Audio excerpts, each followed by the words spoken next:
There is a leaf that every person on Earth recognizes. You have seen it on wallpaper, on tote bags, on the covers of architecture magazines, printed onto fabric, pressed into concrete, cast in ceramic, stenciled onto cafe walls from Tokyo to Sao Paulo. You know its shape before you know its name. Broad, dark, deeply fenestrated, a silhouette so distinctive that designers treat it like a universal language. But here is what they do not tell you.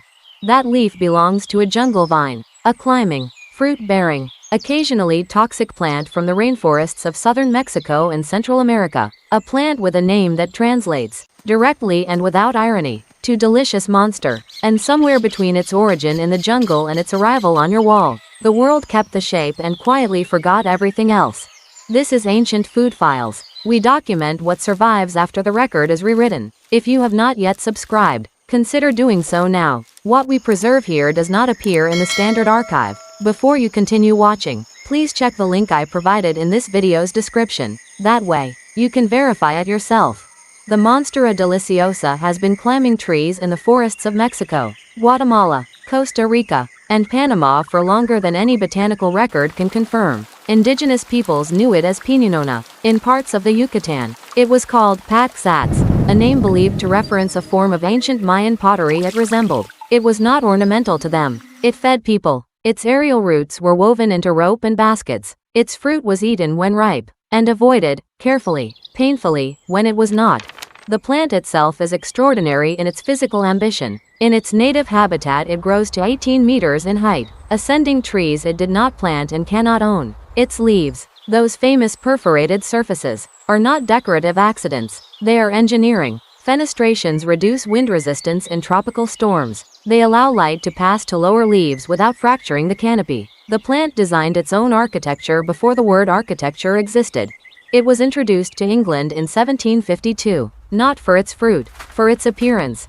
By the mid-19th century, European collectors were already competing for specimens. The horticulturist William Robinson noted in 1869 that the monstera deliciosa was much sought after during recent winters. It arrived on a continent that had no framework for what it actually was, a food plant, a medicine, a structural material, and was received instead, as spectacle, as trophy, as evidence that the tropics contained beautiful things that belonged, now, indoors. The identity began to shift there, slowly, then completely. By the 1950s it was everywhere. The mid-century interior had discovered clean lines and bold forms, and the monstera leaf provided exactly that, a natural shape that looked almost designed. It appeared in staging photographs, in hotel lobbies, in the margins of design publications. Henri Matisse kept a large specimen in his studio, and whether he caused the trend or simply joined it, the association held. A jungle vine became a signifier of taste. Through the 1960s and 1970s it moved into offices, shopping malls, living rooms. It was easy to keep alive. It asked for very little, and it never fruited indoors. That was the agreement. Unspoken. You may have the leaf. The fruit stays in the jungle. Then the fruit was forgotten entirely. When social media arrived, the monstera arrived with it. The hashtag monstera accumulated hundreds of thousands of posts. Gucci printed its silhouette onto a 2016 spring collection. Home decor brands built entire product lines around the shape. The leaf became available in every material except the original one. What had once grown 18 meters toward a forest canopy was now sold as a phone case. The ceramen, the actual fruit, the edible cone of hexagonal scales that takes a full year to ripen, that smells of pineapple and banana, that the Mayan lowlands had eaten for centuries, was absent from every product, not suppressed. Exactly, simply never mentioned. It had no image, no filter, no aesthetic utility. What cannot be photographed cannot trend.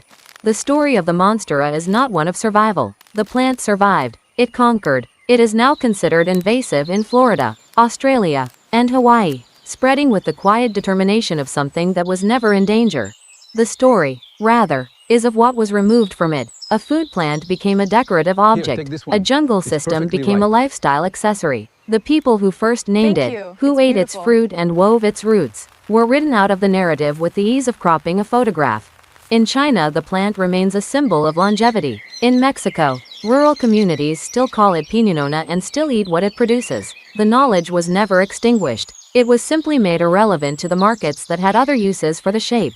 The monstera deliciosa does not require your recognition to persist. It was climbing through the forest before the Victorian botanists arrived to describe it. It will be climbing long after the aesthetic it inspired has passed from fashion. The jungle does not ask permission. It does not wait for a trend cycle. It grows toward light by whatever route is available: wall, tree, architecture, or the careful indifference of a culture that mistook a fruit-bearing monster for a decoration.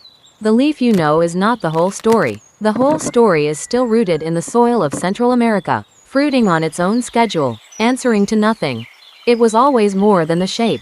The shape was simply what we chose to take.